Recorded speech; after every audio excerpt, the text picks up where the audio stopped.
Bonsoir les élèves, élèves deuxième bac sciences, toute option. Je vous propose ce soir deux exercices. L'un concernant la propagation d'une onde à la surface de la mer, et on se contente de voir l'expression de la vitesse pour des faibles profondeurs. Et le deuxième exercice concerne la propagation du son dans deux milieux différents, un milieu gazeux et un milieu solide. Bon, commençons par le premier exercice. Alors, il s'agit d'une onde mécanique qui se propage à la surface de la mer. La vitesse de propagation dépend du profondeur de la mer et de l'intensité du champ de pesanteur pour des faibles profondeurs. Ok, si la profondeur est assez grande, alors là, on aura autre chose.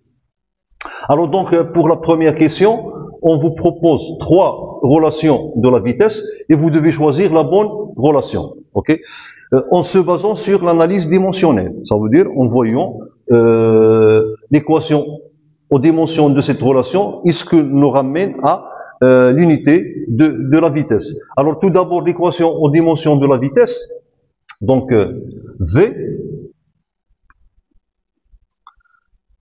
Alors on met ces crochets-là pour désigner qu'il s'agit de l'équation aux dimensions.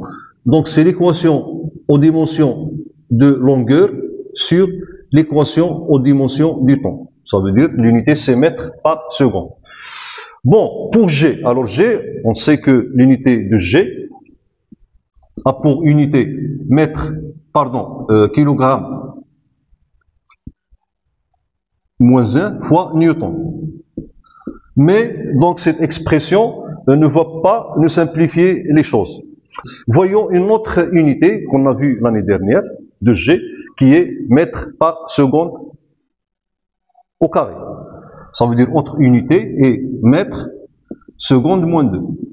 Bon, je vous rappelle comment on a trouvé cette unité. Alors là, on va partir de théorème de l'énergie cinétique qui dit que dans un référentiel, la variation de l'énergie cinétique est égale à la somme des travaux de toutes les forces appliquées sur le système. Ok, donc l'expression mathématique c'est delta EC égale à sigma des travaux. Alors donc pour simplifier, je vais considérer un solide S, ok, de centre de gravité G qui est soumis à son poids seul. Ça veut dire qu'il est en chute libre et il part de la position par exemple A où la vitesse est nulle, ça veut dire on lâche le solide sans vitesse initiale, donc V0 égale à 0, et arrive au point B avec une vitesse V. Bien sûr, il sera différent de 0. Et le centre de gravité du solide a parcouru la distance AB, que je vais noter par H. Donc, en appliquant théorème de l'énergie cinétique, alors delta EC égale à l'énergie cinétique finale moins l'énergie cinétique initiale. L'énergie cinétique initiale c'est nul, donc il reste l'énergie cinétique finale. Ça veut dire 1 demi mv au carré, ok, qui est égal à la somme des travaux. Donc puisque le système est soumis qu'à son poids, alors le travail de P c'est un travail moteur qui est égal à mg fois h. Ok, donc je vais simplifier par m et vous voyez ici que cette relation est indépendante de la masse. Ça veut dire quelle que soit la masse du solide, ok, si on lâche à une vitesse initiale nulle, il parcourt la distance h, il arrive ici avec la même vitesse, quelle que soit sa masse.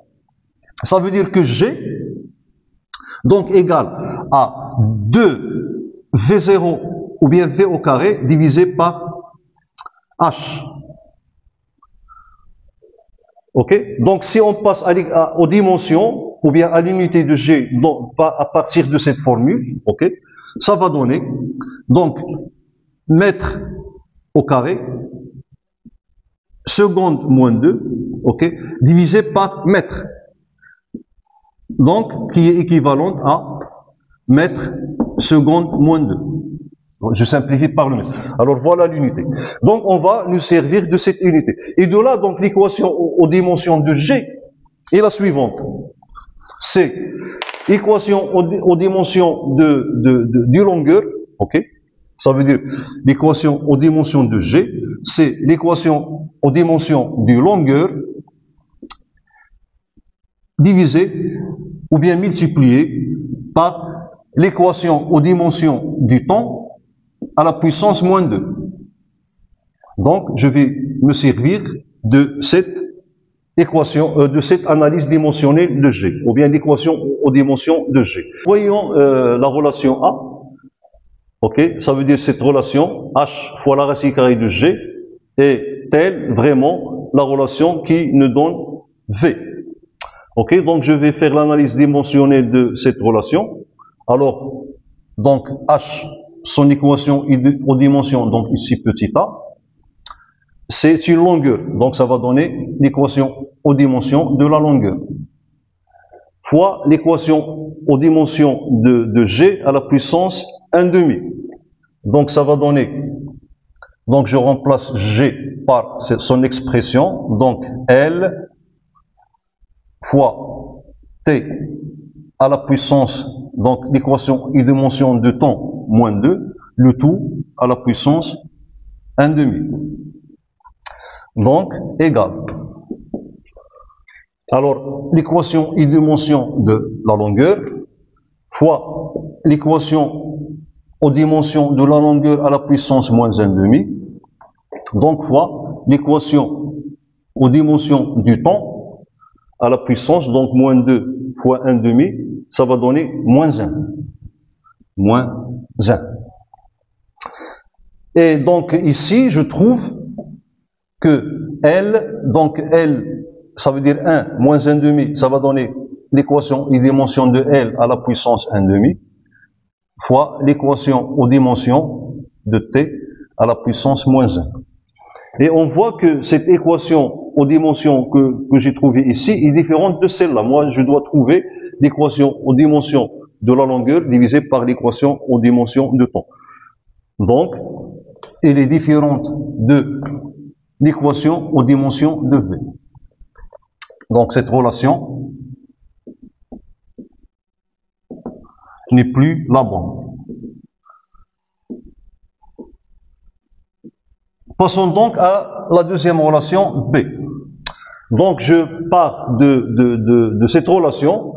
Alors, la racine carrée de G sur H, ça va donner l'équation aux dimensions de G à la puissance, donc 1/2, fois l'équation aux dimensions de la longueur à la puissance moins 1/2.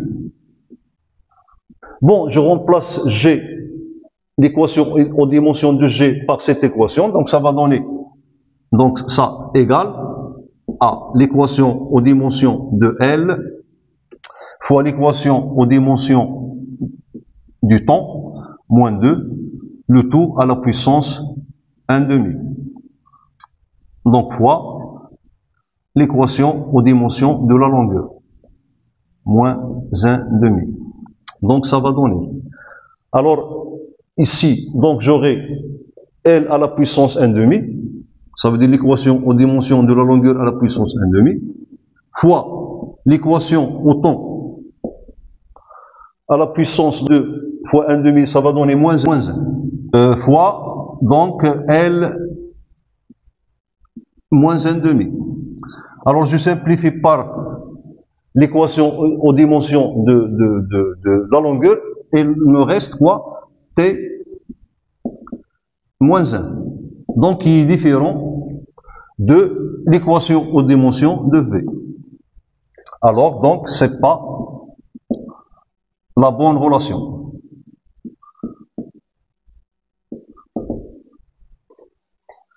Bon, traitons donc cette expression. Alors petit c.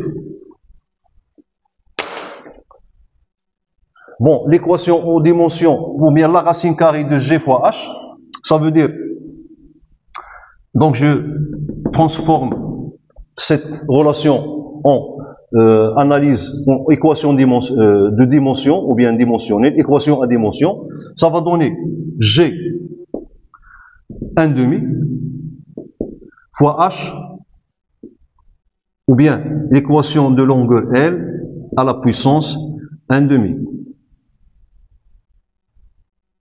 Donc égal. Alors G, donc c'est l'équation aux dimensions de la longueur fois l'équation aux dimensions du temps à la puissance moins 2. Ok. Donc fois 1,5, pardon, à la puissance 1,5 fois L 1,5.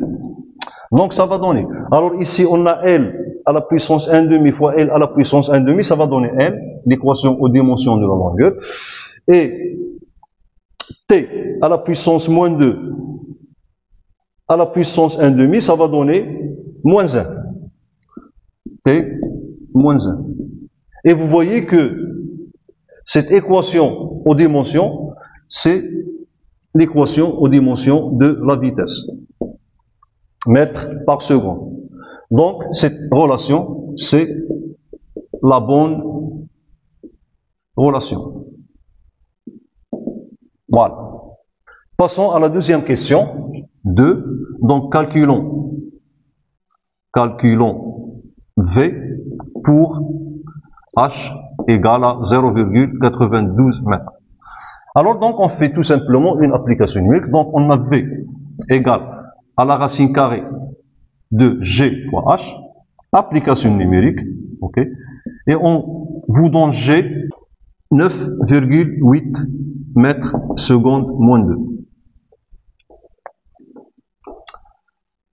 Donc, on trouve V après calcul égale mètres secondes moins 1.